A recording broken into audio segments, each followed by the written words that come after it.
经过了整整20天的摩旅，我从槟城出发，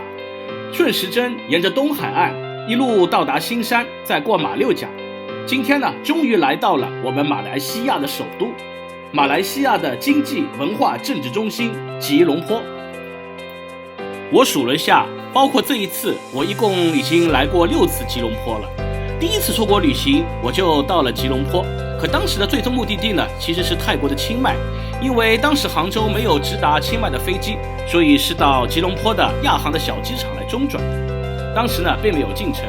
后来呢，我也陆陆续续的，或因为旅行，或因为商务工作，来过几次吉隆坡。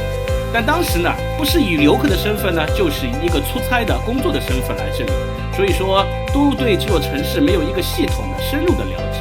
而今天呢，我有了我的摩托车这个好伴侣，我可以深入吉隆坡这座亚洲超级大都市的每一个毛细血管，好好的观察一下这座城市的呼吸和它的心跳。从雪兰莪的沙登骑摩托车一路经高速路进入吉隆坡的市中心，也就是5G免登地区呢，是一个让我眼界大开的过程。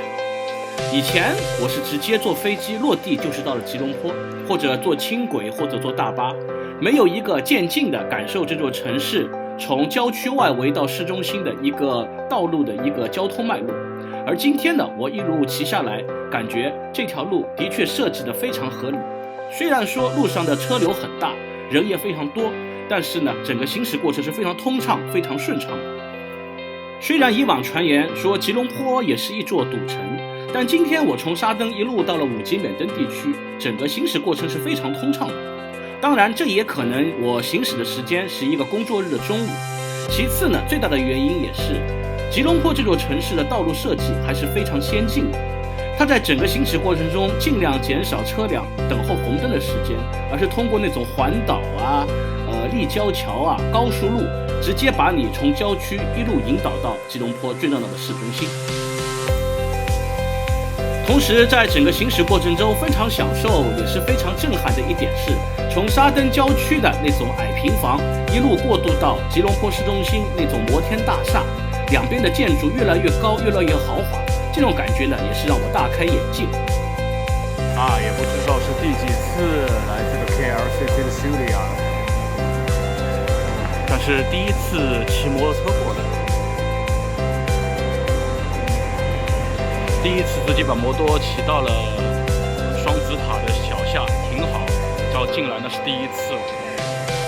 同样也不知道是第几次来到这个双子塔后面的城市公园看这个喷泉了哈。第一次来的时候，我记得应该是10多年前吧，那时候感觉还是很兴奋的。现在呢，就感觉在自己家的后花园，哎呦，这话说的有点大了啊！谁的家有这么豪华的后花园啊？Sulia KLCC 双子塔。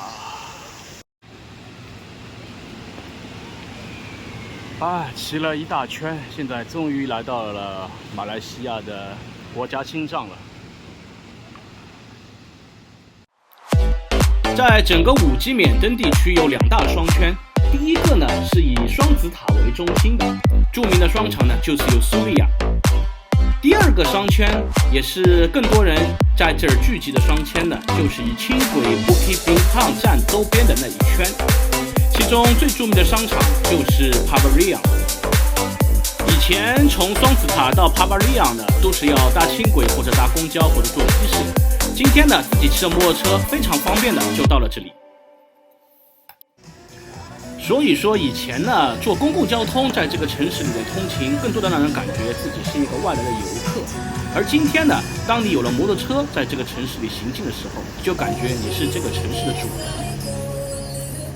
我还依稀记得2013年第一次站在 Pavilion 商场门口的那种新鲜和震撼。今天呢，我骑着摩托车非常轻松的就可以到里边去逛，这种感觉少了一分当初的新鲜感，多了一份自在和从容，仿佛呢，我好像就是一个吉隆坡的本地人一样。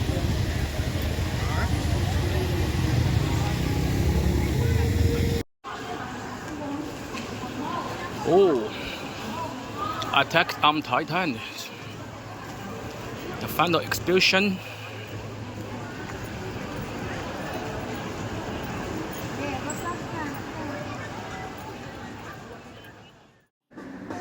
从乐天广场的后门出来，我就听见街道上洋溢着一股热烈的摇滚乐的声音。走近一看呢，是一支街头乐队在五金免登轻轨站附近的小广场上进行表演。我一向来是非常喜欢这种都市感非常强的街头的地区的那种表演，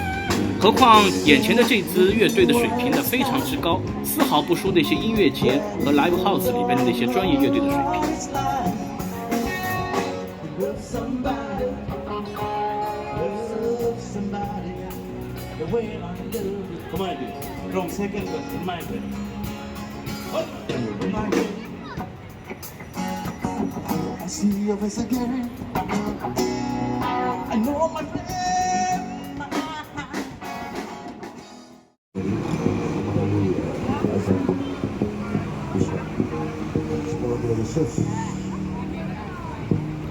我一直认为，一座大都市要展现自己独特的文化韵味，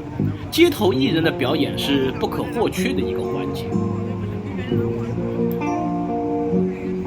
不管是哪一个国家、哪一座城市，在现代的先进的街头，能够给这些街头艺人留有一丝展示和表演的空间，只会让这个城市变得更加包容，而且更加有文化。所以每次在外旅行，在全世界不同的城市，我都希望能够看到不同风格的、有自己个性的街头艺人的精彩演出，这会给我的旅行锦上添花。在欣赏了这支街头乐队整整5首歌曲之后，我觉得他们的水平是非常高的。于是呢，在他们面前的木款箱里边留下了自己的一点心意，然后就心满意足的准备离开五级免登地区。那么下一站我们要去哪里呢？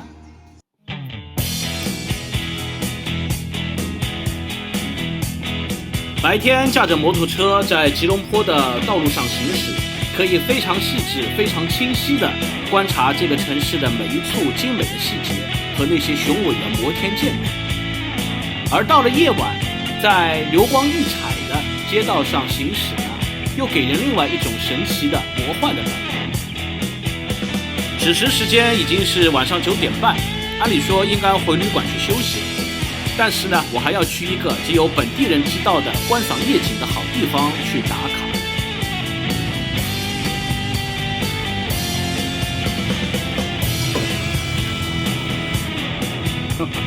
终于骑到了吉隆坡了哈。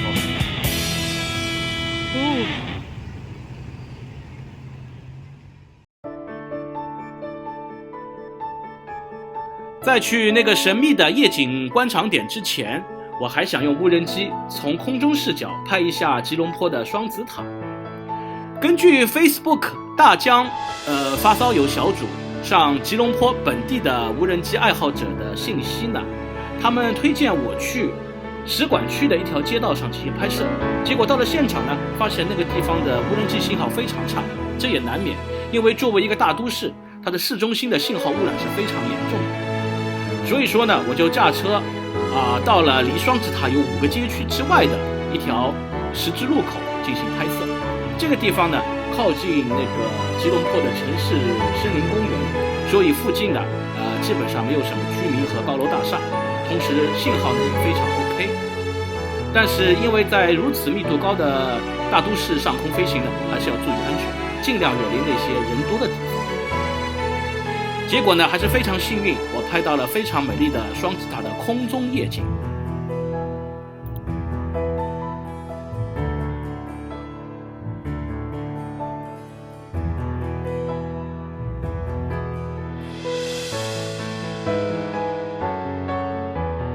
OK， 拍摄完双子塔之后，时间已经不早了，那我就要抓紧时间去那个神奇的夜景观赏点。那个地方呢，外地人或者外国游客呢都是不知道的，一般呢只有本地的吉隆坡的车友自驾过去才能到达。这个地方呢叫做安邦，它是吉隆坡郊外的一个区。而这个观景台呢，在安邦郊外的一座叫做英雄山的半山腰上。因为是在半山腰，所以说你要到达这个观景台，先要驾车经过一条蜿蜒的山路。同时在晚上呢，这个山路呢也被称作为吉隆坡的秋名山。既然被称之为秋名山嘞，就有非常多的业余赛车爱好者哦，也就是我们马来西亚的国宝飙车党跟暴走族在上面活动。所以大家自己驾车去呢，一路上要注意安全。大概45分钟的样子呢，就从五金缅登地区到了这个安邦半山腰的观景台。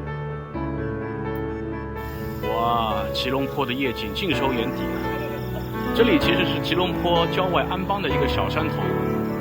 啊，这个地方被人们发现拿来看吉隆坡的夜景非常漂亮，现场的确非常的美，手机里边可能看不出那种感觉，到现场来看吧，朋友们。这个地方还是不错的，晚上没事驾着车来兜风。哇，这儿都是玩车的朋友们，好热闹啊！既然这个地方又是看夜景最好的地方，然后又被号称是吉隆坡的秋名山，所以后面呢就有许多玩车的小朋友啊，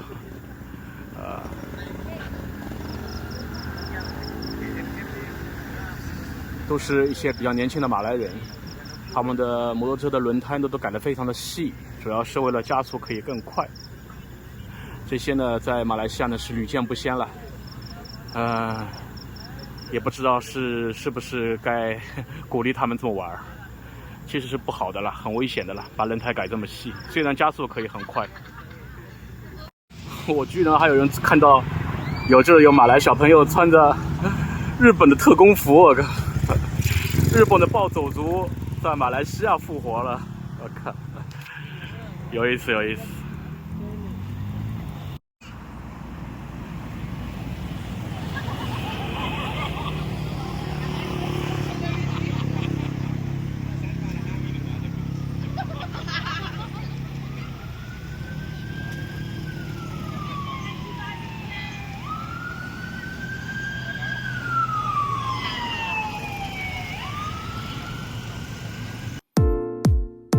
在这个地区拍摄视频呢，感觉并不能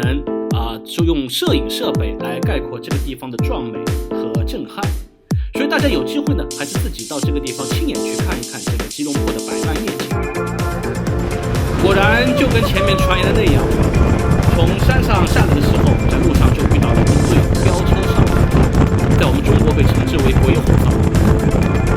而在马来西亚人的口里呢，将他们虚虚地称之为马来西亚的国宝。小伙子们很近是吧？我靠，你怎么骑得飞快？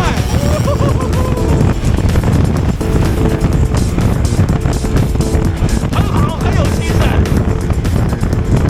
OK， 今天吉隆坡的 City Ride 的行程呢就完美收工了。但是在吉隆坡这么赞的城市，待一天怎么够嘞？